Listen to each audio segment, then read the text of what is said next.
سلام، با یه ویدیو دیگه. این ماشین روز آوردن سیم کشیش آتیش گرفت.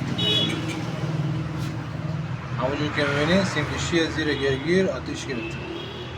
علت نداشتن شولگیر و ول بودن سیم کشی که الان قبلا احتمالاً گرگیر دستکاری که یا تعمیر کردن سیم کشی بالا خودش ول کرد.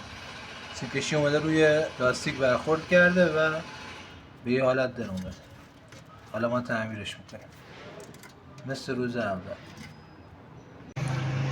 برای این کار احتیاج داریم به چسب برق، چسب نسوز، سیم لئیم، سیم چین، تیزبر، هویه، یه مقدار سیم که بلا استفاده باشه. بلا استفاده نباشه ممکنه ازش استفاده کنیم.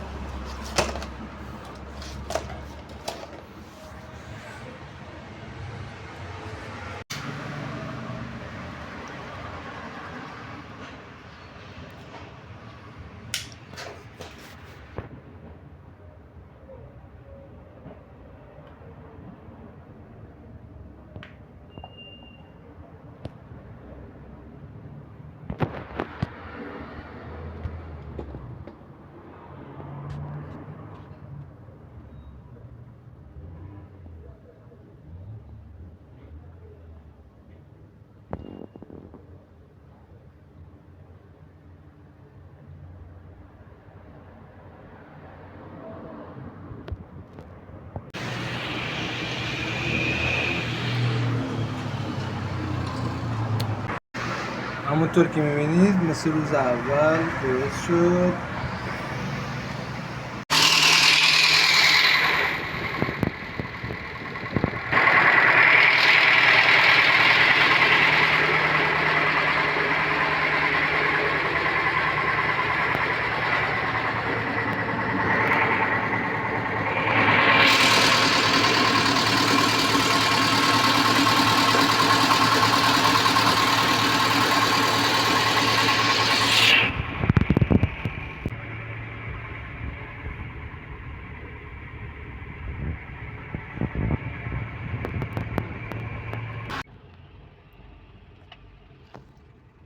اتمام کار پرایدی که سیم کشی سوخته بود الان روش رانندگی میکنیم، هیچ مشکلی هم نداره.